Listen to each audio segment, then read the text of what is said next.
for personal gain, is a deputy governor gone rogue, is a deputy governor who has decided not to inspire the youth of this country. In my opening remarks, permit me, Mr. Speaker, sir, to refer to the book of Exodus, chapter 18, verse 21. Moreover, look for able men from all the people, men who fear God, who are trustworthy, and hate bribes. Equally, Mr. Speaker, sir, permit me to refer to Surah ya Pili, or the second chapter, verse 188 of the Quran.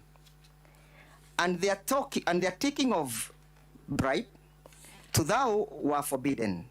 For taking it and the devouring of men, substance worthiful bribes. And we have prepared for the disbelief among them and a painful moment. Mr. Speaker, sir, on the 29th, or the county government of Kisii, through the Guasco, advertises for a job for the commercial manager. The job is carried on the newspaper. The deputy governor gets to know about it, informs his friend, Mr. Joseph Mosati, whom he alleges he has been friends for the last 32 years, that here is an opportunity where your son can take or can be absorbed into the employment, makes arrangements on how to extort, defraud, and benefit with 800,000 shillings, creates a scheme where he meets the managing director of Guasco, informs her in advance that I have a candidate who will be presenting his application before you, convinces her or attempts to convince her that at the appropriate time, I will do the necessary. And the necessary hearing being bribing the director of Guasco for purposes of return of a favor in favor of Dennis Mosati. Dennis Mosati is given the responsibility by his father to raise the 800,000 shillings.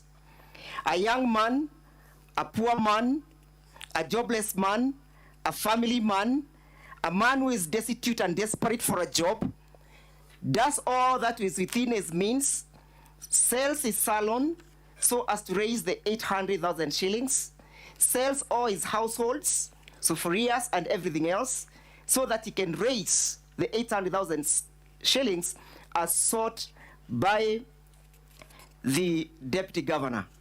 Succeeds in that mission, raises the money even from his friends, and upon the success of the mission of raising the 800,000 shillings, forwards the same. The father is involved in that scheme, the mother is involved in that scheme, but finally the money lands to the deputy governor. Through the M-Pesa, through cash, the county assembly shall give evidence to that extent that yes, money was sent from the M-Pesa of Joseph Mosati, money was sent from the M-Pesa of Dennis Mosati, the complainant, and equally money was sent from the M-Pesa of Ann Mosati. And the money all landed to the benefit of the M-Pesa of the deputy governor. Subsequently, on the same day, the deputy governor sends 100,000 shillings to one Lucy Wahito. Upon receipt of these 100,000 shillings, Lucy Wahito, the managing director of Guasco, is perplexed, wonders why the deputy governor has decided to be that generous. Upon placing a call to the deputy governor in search of the reason for the forwarding of the remittance of the said amount, the deputy governor merely makes a statement. You remember what I told you? This is meant for what I had told you when I summoned you in my office. The good Lucy Muhito decides to resend the said amount, refuses to be influenced, refuses to be bribed, refuses to be corrupt. In essence, Lucy Wahito meets the qualification of the the qualifications of the persons described by the Bible and by the Quran, refuses to be corruptible. Finally, the deputy governor receives the money, 100,000 shillings, resent back to him, and makes no further follow-ups.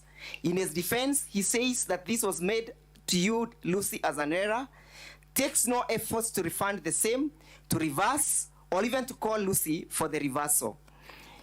The other limb of the case, Mr. Speaker, sir, is where the deputy governor decides to abuse his office. Being the powerful man that he is, and his brother being the miserable old man that he is, decides to have it fixed his way.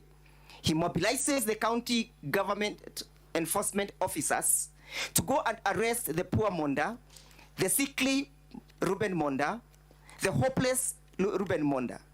He's burdened into the police vehicle, courtesy and at the behest of the deputy governor. At the county assembly, Hanson bears as witness that yes, he confirmed that he's the one who mobilized the said enforcement officers. And be that as it may, the deputy governor, with all the resources afforded to him, decides even to apply the county resources in applying 4 officers, enforcement officers, uniformed to do odd chores at his farm. Odd as even cooking for his dogs. So the county government the Senate is presented with a case such as this one. Previously, the cases of impeachment, they have been pegged mostly on the question of the violation of the Constitution and the mismanagement of county resources. This is a unique case. It's a case where we are not inviting the senators to look at whether or not there is any resource or funds that have been lost. The question of oversight means that the Senate also has to look and interrogate whether the persons in the name of the county deputy governor squares out with Chapter 6 of the Constitution. Is this a man full of integrity? Is this a man who can be trusted? Is this a man who can be held to account? Is this a man who is transparent? Is this a man who can inspire the youths? Is this a man who can be trusted with the county resources? Evidence will bear us witness when we begin to tender the same, that Dennis is not the only victim. The public participation processes that were conducted on the 26th of February, we have people claiming that yes, the deputy governor is a man who is full of insatiable greed for resources, to the extent that he solicits resources as low as 8,000 shillings so that he can facilitate the governor's bursaries. That is the man that is being trusted to oversee the activities of the county government of Kisii. Evidence will be tendered, honorable senators, at the fullness of time to prove that this is a man who does not deserve the mercy of this house. This is a man who does not deserve any further stay and holding that position of a deputy governor. How can a deputy governor solicit 20,000 shillings so that he can assist poor people, hustlers, to access the bursary? The deputy governor, you are elected by these individuals to serve them, but you end at the end of the day, you end by extorting them, defrauding them. Is not a man worth his salt. This is not a man worth the favor of this house. Permit me to invite Mr. Mutuma for further submissions.